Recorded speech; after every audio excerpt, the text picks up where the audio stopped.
Hello, welcome back. This is Morris Dimba, and today I want to show you how we can add cladding rails and purlins in a simple portal frame like the one you're seeing on the screen here. Now, let me just click on any point and right click and hold and try to rotate. Rotating means it gives you a view of all directions of your model. Now, we want to, number one, I want to show you how we can add cladding rail on a simple portal frame like this. And number two, how we can add purlins on top of our roof or on top of our rafters. Now, we have the tools available in COMOSYS, and COMOSYS tends to have so many tools that simplify and makes our work easier. Now, I'll come to steel. Under steel, we have the purlins, guards, carved vertical braces. You have tools available there, and other tools available under macro gallery. So under macro gallery, we have the tools. We have the macros that simplifies every task that we intend to do. Now, under purlin and guard connection, guards just the cladding rails. The cladding rail connection, another name for guard. Now, let me just minimize that. We'll come back to that later on. Now, we want to, first of all, lay the cladding rails. Then, where do we get the tools? We'll get the tools under structural members. Under structural members, we'll have the five macros. We have the create trams, we have the create guards, we have create anti-sag rods, we have create purlins. Now, in our case, first of all, let's start with the guards or cladding rails. Now, I'll click on the macro there. So I'll select the first column, then you can see the instruction at the bottom end here. Select the second column. So my second column will be this column here. So the moment I select, you'll be able to see the cladding rails already in place. But there's one simple error I'm noticing here. If I come to the bottom end here and try to rotate this, remember to rotate, just show the point of interest using the cursor, then click on your right button and hold, then move your mouse. That's the simplest way you can rotate. Like in this particular case, my point of interest is this gusset plate. Now I'll just I'll just right click and hold and turn my mouse like that, and I'll be able to rotate my model. Now I want to offset this cladding rail slightly up by 400 millimeter. So I'll left click on that cladding rail, then double tap M and enter on my keyboard.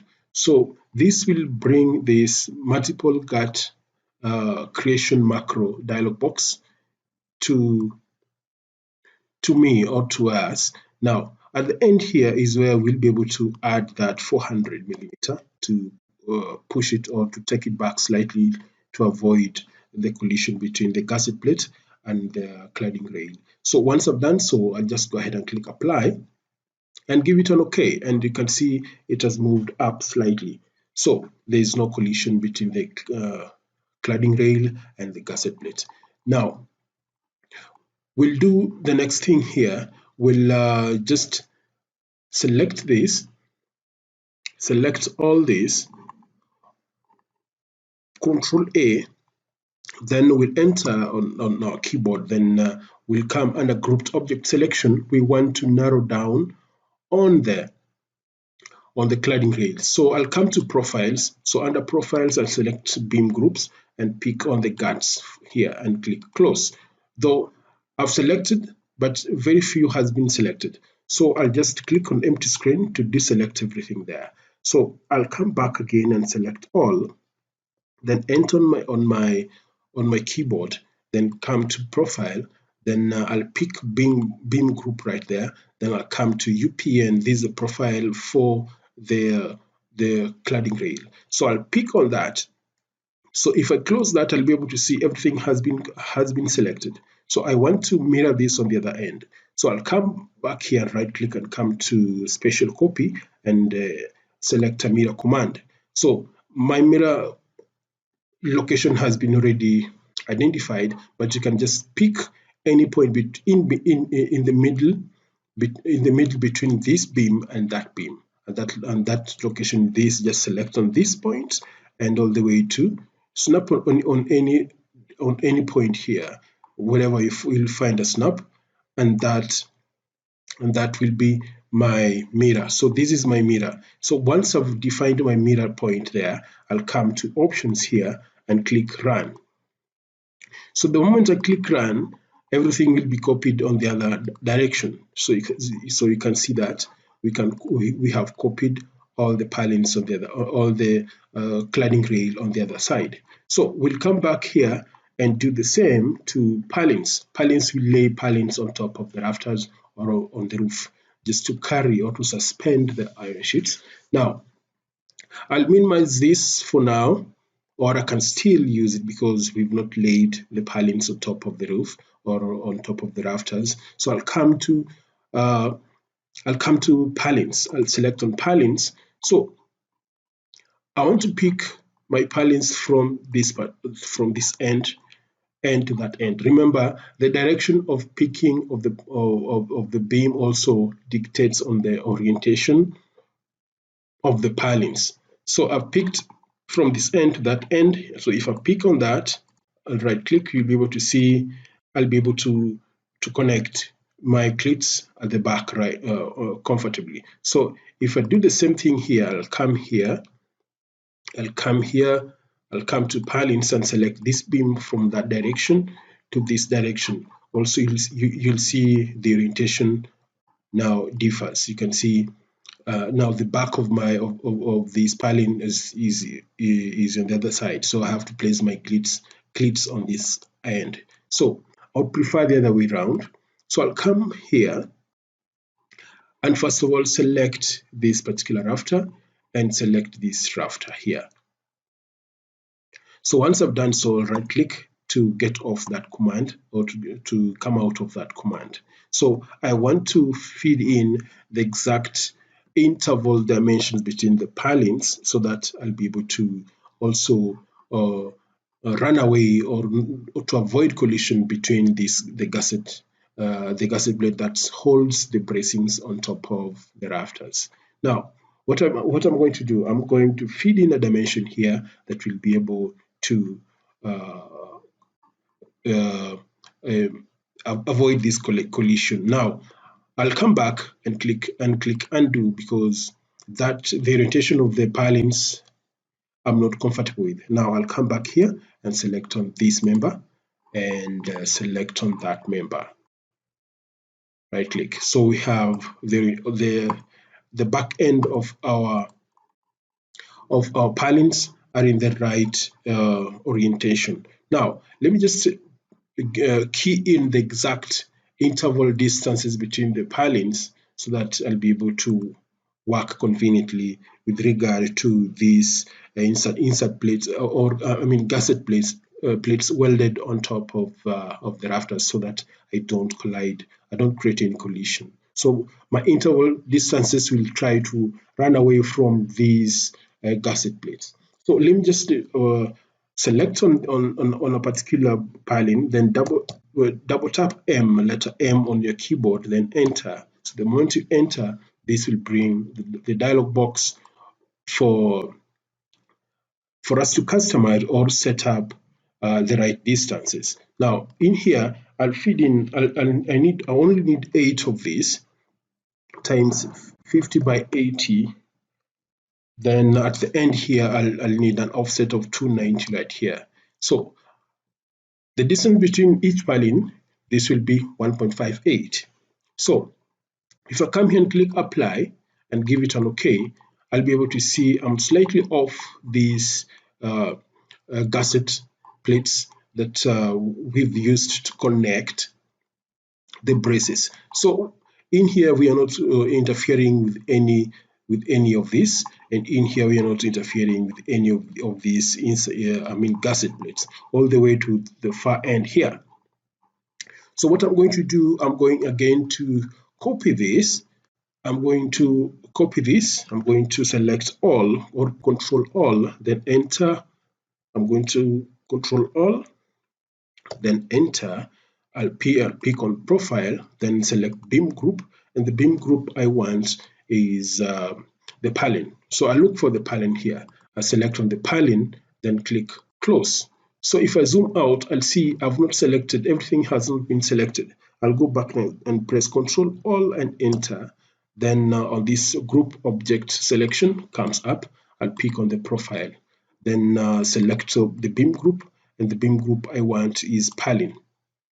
So let's check if this time around everything has been selected. Exactly, everything has been selected. So I'll right click and come to special copy here and pick on linear.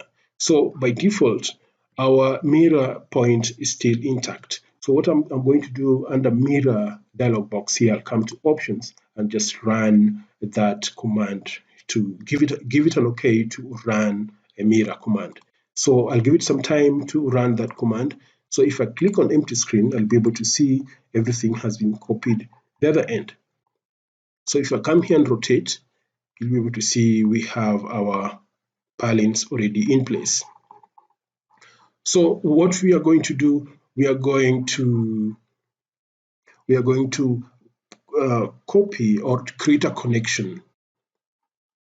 Or prior to creating connections, we also want to lay or to apply some guardrails on this side. So we can follow the same process. But first of all, create some connections, show you how we can create connections here on purlins and also on for the gut connections for the cladding rails.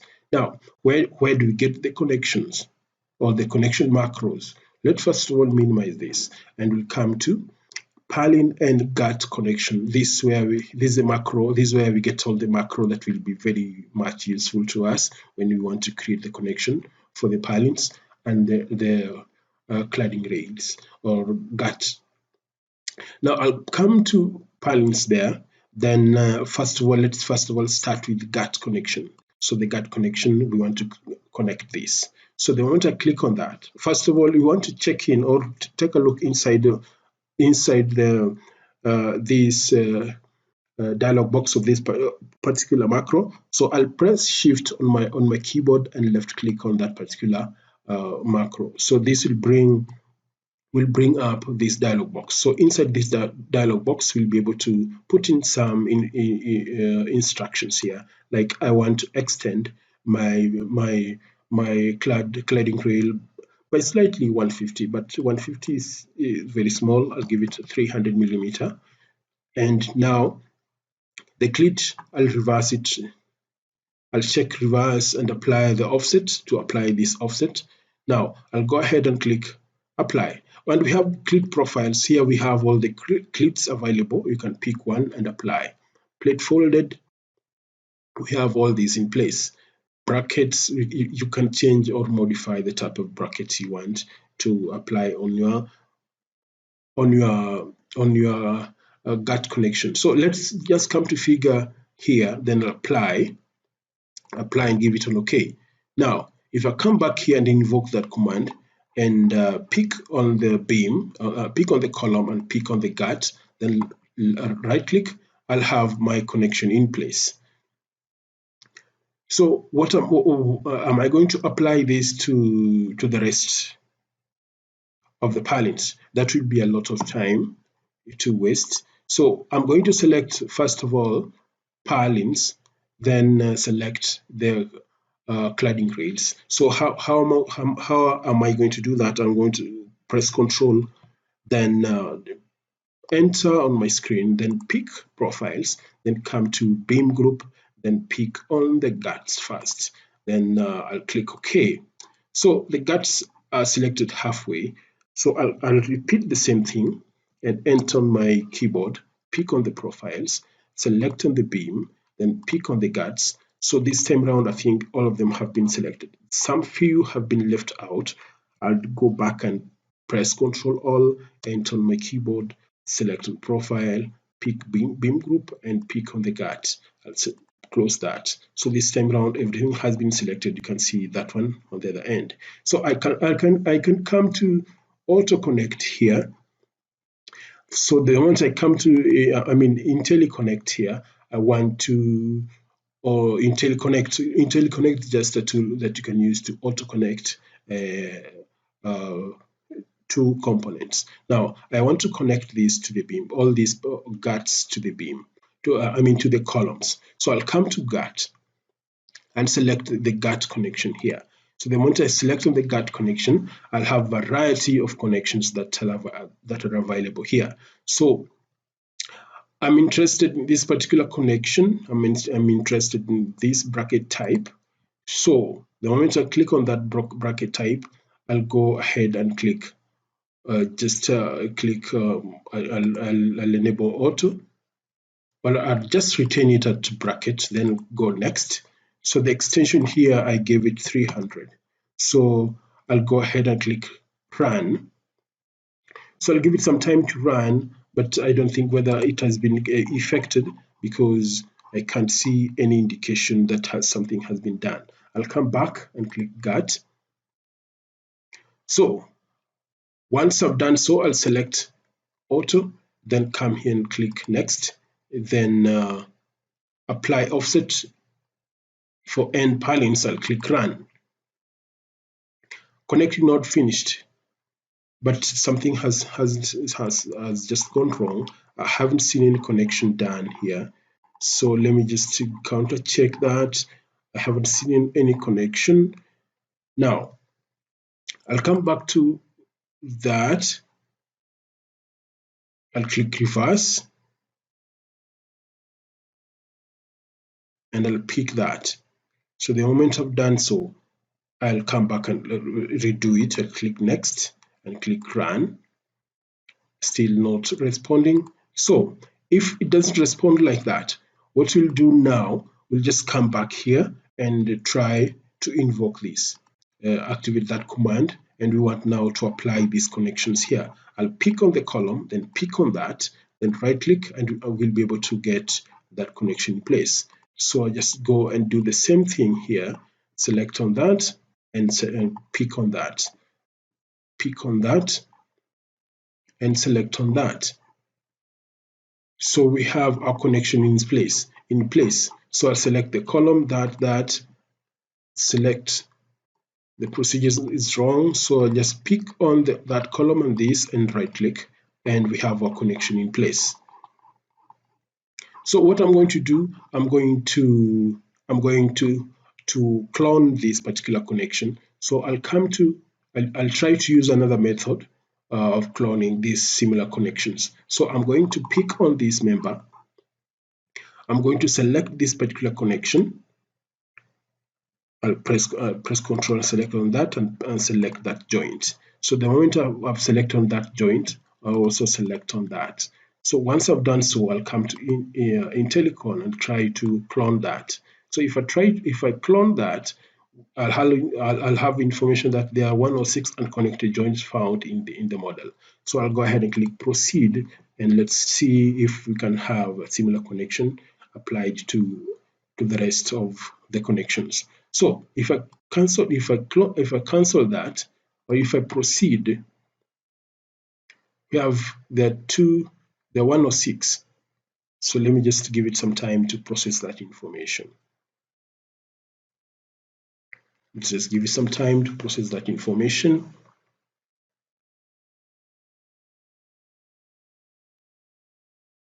The moment it gets finished, this dialog box will definitely disappear, and we'll be able to have a look at what has been created. Meanwhile, we can also minimize it and try to zoom out, and we can see that the connections have been created right here. So what I've done, I've just cloned the similar connection. So let me check on the other end also. The other end also has been done. The other end also the connection has been created. So what we are going to create another connection here. We are going also to clone this. We are also going to clone this. So I'm going to select on this particular member and press Ctrl select on that, then select this joint here, then select this member. So once I've done so, I'll come here to clone all. So there's clone all. The moment I click clone all, I'll be able to see this IntelliClone dialog box, and I'll see instruction here that there are 5 connected joints found in this model, and 18 number joints have not been connected. So I'll go ahead and proceed and connect them. So the moment I give it an OK there and try to check the other end, I'll be able to see a connection has been created and the extension has also been applied. So you can see that. So there are 2 situations where the auto connection fails, the IntelliConnect fails, then IntelliClone can actually do the magic. Now, I'll come here also. So you can see the time I'm using to create the connection. It takes very little of your time. Now, let's come to Purlin connections. So Purlin connections, I'll click on Purlin connections here. First of all, if you want to see the dialog box of that particular macro, let me just deactivate it by right clicking, then right click once again to come to interrupt. Press Shift and click on that particular left click on that particular macro. This will bring the window of that particular macro called Purlin Gert connection macro properties, and in here you can feed in your customization measurements. In here I've given it an extension of 300 millimeter, and I've also reversed the position of the clit to attach. I want to attach the clit from the back of the Purlin, not from the front. Now that's why I've checked the reversed clit. Now apply the offset. I've checked it because I want to apply this offset of 300. So there are also other tabs that as we go, I'll be able to explain on how to apply all this. Now for the time being, let's just apply this. So the moment I click apply and give it an OK and come back and invoke that command, I'll be able to select, that's a wrong procedure. First of all, I'll select on that member, select on that macro. So the moment you invoke that command, you'll be requested to select the main beam. So the main beam is this rafter. Then select on that, then right click to invoke that command. So you can see whatever I was trying to say is because we did the reversing of the clit did not work for us appropriately. So we'll come back and we'll select on that and double tap letter M on our keyboard and enter. So the moment we do that, this will bring the dialog box for this particular macro. So if I check that and try see, it will be reversed. So what I'm going to do, I'm going to apply it and give it an OK. So once I've applied it and give it an OK, I'm going to do the same here. Apply that, right click and give it an OK. But it seems not working now. But let me just double tap letter M and enter. And now I want to just to apply the bracket, apply bracket type, and let me just reverse that. Let me reverse that. So I want to clone this particular connection to the far end. So I'm going to select this member. I'm going to select that part and select on that part, and also try to select a connection. Try to select a joint. So let me deactivate this and deactivate. Let me first of all select everything here, and I'll deactivate that and deactivate that. Now I'll come to IntelliClone and try to clone everything. I'll go ahead and proceed and give it some time. So if I zoom the other end and try to check, we'll be able to see a connection has been created and extension of our Purlin the other end has been done. So if I check the other end also, you'll be able to see a connection has been created both sides. So let's go back on the other end and try to create a connection here. So I'll come here on piling connection, I'll pick the main beam, select the second one and select the third one. Then you can see we have the connection on the other end, but you can correct that. Double tap letter M on your keyboard like that and then enter. Then we can access the macro dialog box setting. Now once we have done this, we can select the joint here like that. Then we deselect the part we don't want to include. Then now we'll come to clone all. So the moment I clone all, will be get information that there are 107 unconnected joints found in the model. So would you like to connect all the unconnected joints? I'll give it an OK and give it an OK by clicking a proceed button.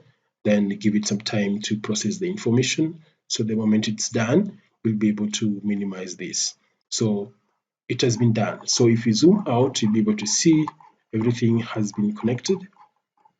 That's how you can create a clean connection. So if we go the other end also, you'll be able to see everything has been connected. I'll select on that, you'll be able to see that. So that's how you can create purlins and create the connections.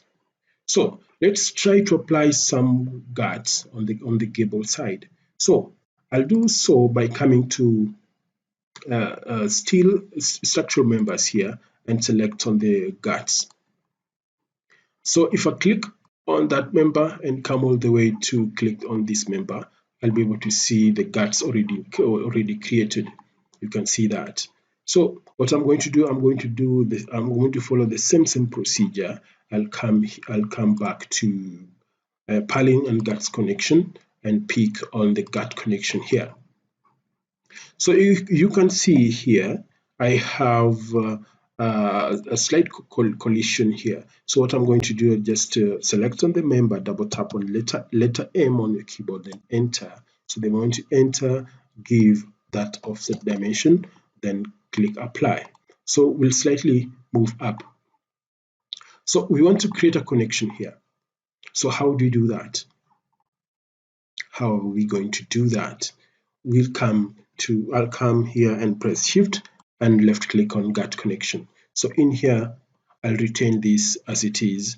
We need an extension of 3 millimeter. Then I'll come apply and give it an OK. So if I try to connect this to this and right click to create a connection, there will be a slight collision between these members. So what I'm going to do, I'm going to undo that and press shift here, press shift there and change this to 150 and apply that.